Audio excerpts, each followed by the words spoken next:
प्रकरण सुरू आहे, त्यामध्ये आज एक व्हिडिओ व्हायरल होते ज्यामध्ये तुम्ही त्यांच्या पाया पडताय. काय आहे का भोंदू बाबाचा आम्ही निषेधच करतो, त्यांचं समर्थन कधीच करू शकत नाही.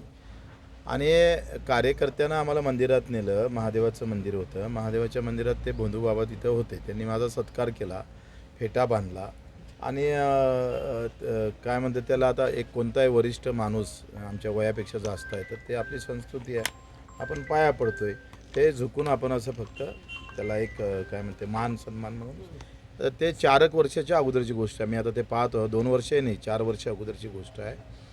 त्या कार्यकर्त्यांना आग्रस्त नेला आणि समाजाचं मन राखावं लागतं कधी कधी. आम्हाला माहीत असतं का हा बाबा कामाचा नाही, हे सगळं धुताण आहे, पण समाज मन नाराज झालं नाही पाहिजे म्हणून एक आम्हाला जपावं लागतं. वास्तविक ते कठोरपणा आपण घेतला पाहिजे. यानंतर नक्की आम्ही ते घेत राहू, त्याचा आम्ही निषेधच करतो. पण मला एक प्रश्न विचारायचा आहे मीडियावाले, म्हणजे तुम्ही किती मीडियावाले भारी लोक आहे, बदमाश म्हणणार नाही कारण मग तुम्ही आधी उलट्या बातम्या टाकाल.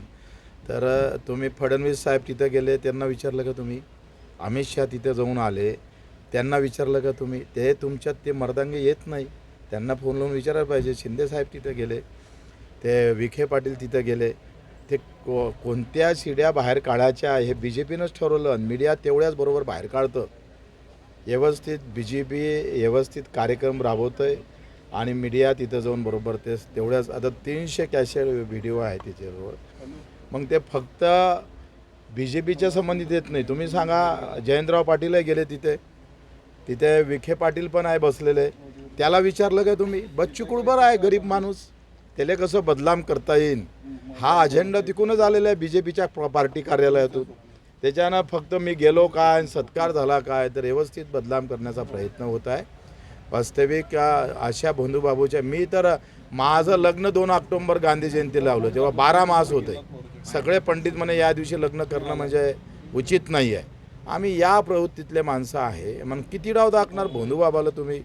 रोज सुरू आहे तुमचं, म्हणजे सकाळपासून 10वा दिवस आहे आता. एवढ्या जर आत्महत्या दाखवल्या असत्या ना मीडियानं, कदाचित त्याच्यावर वाचा फुटला असता. ते काय माहीत मला, काही 4 वर्ष अगोदर काय काल काय भाजी खाल्ली माहीत नाही माणसाले, त्याच्या अगोदर तो काय सांगत होता कोणाला माहीत आहे.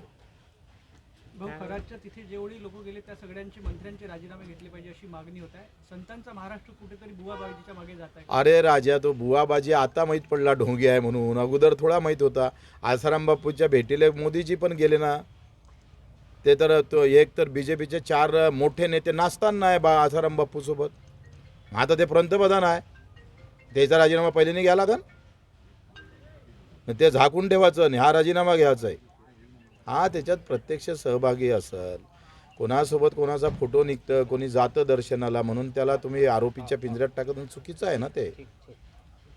भाजपचे मंत्री व्हा, बंधू खरात तुम्हाला बोलले असं आता 4 वर्ष अगोदर मला वाटतंय तेव्हा तर मी उद्धव साहेबाचे मंत्री झालो होतोय. त्याचं पुरं निदानच चुकीचं निघालंय. त्यांनी सांगितलं भाजपचे मंत्री व्हा आणि पुन्हा मला भेटायला या असं बोलले ते. पण आम्ही काही कसं आहे, तो अपघात आहे, ॲक्सिडेंटली आम्ही तिथं गेलो, म्हणजे मला माहीतही नाही तिथं खरात आहे म्हणून. पण तिथे महादेवाचं मंदिर आहे, तो कार्यकर्ता आग्रह करत होता आहे आणि मग आम्ही तिथं गेलो. आता कार्यकर्ता आहे म्हटलं का त्यालाही मान सन्मान द्यावं लागतं कधी कधी, बरेच डाव असं होतं पण. आणि तिथं ते निघाले, त्यांनी सत्कार केला, हा काही माझा चूक नाही आहे, मला असं वाटतं ते काही माझी काही चूक नाही आहे. पण त्याला टार्गेट करून आम्हाला बदनाम करण्याचं काम भाजपची जी टीम आहे ते व्यवस्थित काम करतं आहे. त्यांना हे दाखवा लागेल, मोदी साहेबाचे फोटो वेळ आली तर ते कशा पद्धतीनं समोर गेले, आसाराम बापूसबाबत ते काय बोलत होते. फडणवीस साहेबाचाही फोटो आहे, दाखवू. हे आहे, हे चंद्रकांतजी उच्च शिक्षण तंत्रमंत्री आहे, उच्च शिक्षण मंत्री आहे, हे आहे. मग याला प्रश्न विचारला का तुम्ही? हे फडणवीस साहेब आहे, हे त्यांचा, यांना प्रश्न विचारला का तुम्ही? नाही विचारत. मग गरीब मरा आहे, बच्चू कडू गरीब पार्टीतला माणूस आहे, याला जितकं खदाडता येईल तेवढं खदाडा. हे फडणवीस साहेब पुन्हा आहे, उभे असताना एक बसलेला आहे. आता अधिक कोणते आहे भाऊ, काढ रे, हे जयंतराव पाटील आहे आणि हे आहे शाह साहेब, अमित शाह साहेब. इतक्या दुरून आले ते भेटाले. आणि चंद्रकांत पाटील आहे. हे धनंजय मुंडे साहेब आहे आणि हे पुन्हा नार्वेकर आहे, मिलिंद नार्वेकर. मग आता हे कसं आहे का मी यांना दोष देत नाही, भेटीला जाणं म्हणजे काही गुन्हा नाही आहे. आता लोकांच्या मनामध्ये काही गोष्टी असतात आणि बऱ्याच गोष्टी आपल्याला न पटत करताना एखादी गोष्ट हो म्हणावं लागतं, नाही तर विरोध घ्यावं लागतं. तर असं जर पाहिलं ना तर मला वाटतं हे तर खरं तर एकदाची चाळणी होणं गरजेचं आहे सगळ्या धर्मातली.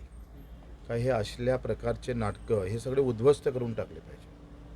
ही जी भोंदूगिरी आहे, जे जे मठ बांधले गेले मोठे मोठे, जिथे काही भोंदूगिरी चालतं ते सगळे नष्ट केले पाहिजे. एक कार्यक्रम हाती घेतला पाहिजे, कुठल्याही धर्मातलं असू दे. ओके बस.